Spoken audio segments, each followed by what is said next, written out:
As you've already heard, the Nationals have announced they will not support the Indigenous Voice to Parliament referendum. And as expected, that's resulted in outrage and personal attacks. The Nationals declaring they'll oppose constitutionally enshrining an Indigenous voice to Parliament. This decision by the Nationals is a disgrace. They're on the wrong side of history on this. They're on the wrong side of history on this.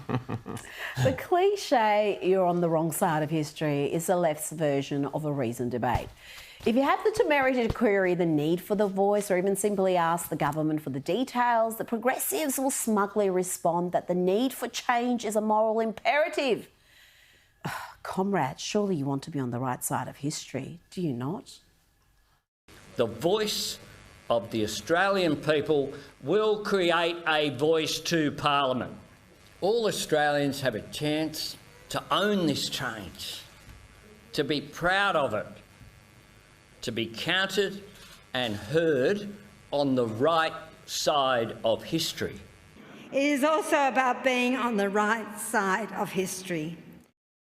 Love the Willy Loman hat there, Albo. You would expect that from politicians, but thankfully our taxpayer-funded presenters at the ABC wouldn't resort to these fallacies, or would they?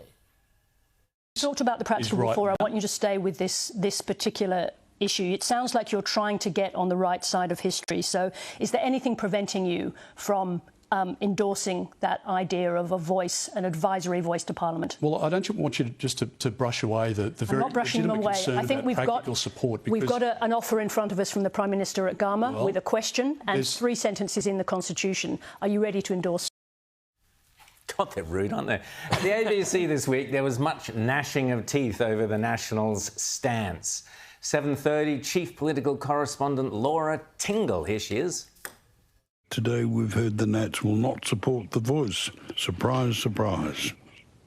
Well, it is surprise, surprise, Philip, but it's sort of depressing surprise, surprise, isn't it? What's the significance of the Nationals making this move now? It's a disturbing sign in the sense that it has a flavour of culture wars about it because it's so early. So I think it really sort of sets up the scene for a really unfortunate divide in the debate and not a particularly well-informed debate.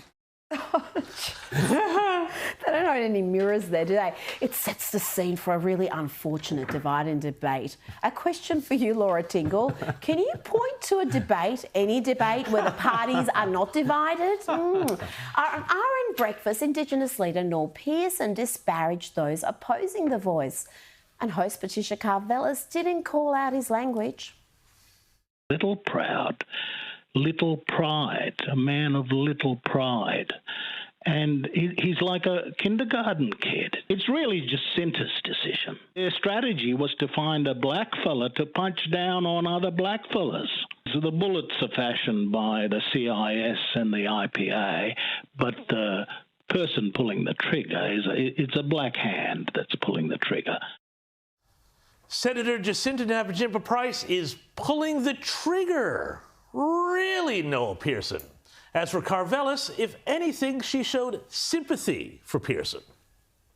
That's really interesting analysis. I have watched you personally invest so much of your own political capital and time into trying to persuade the Conservatives to support this. Personally, how are you feeling given you've invested so much time to get the Conservative side of politics on board with this proposal? But just a few days later, she had the hide to ask this of Liberal Senator Andrew Bragg. Is it concerning that there's already been so much nasty language used?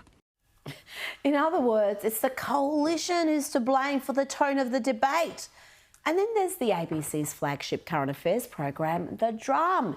You know, the one that prides itself on offering diverse views? Well, it turns out that everyone agreed with everyone that the Nationals were, well, see for yourself. I can't say I agree with where they've gone with that.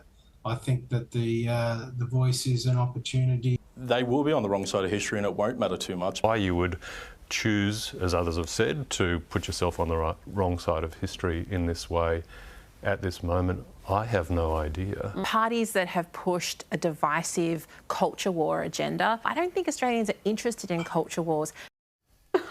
And we saved the best, or rather the worst, for last.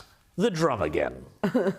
Germany has recognized the crimes of Nazi Germany for some time. They have monuments, you know, museums about the crimes of Nazi regime everywhere you go in Germany. When you come to Australia, right, we have, you know, colonization past, right? That's the past. And I think it's the responsibility of all of us actually to recognize it, right, and deal with it, right? Remember, the first person to advocate the Nazis in your analogy, you lose.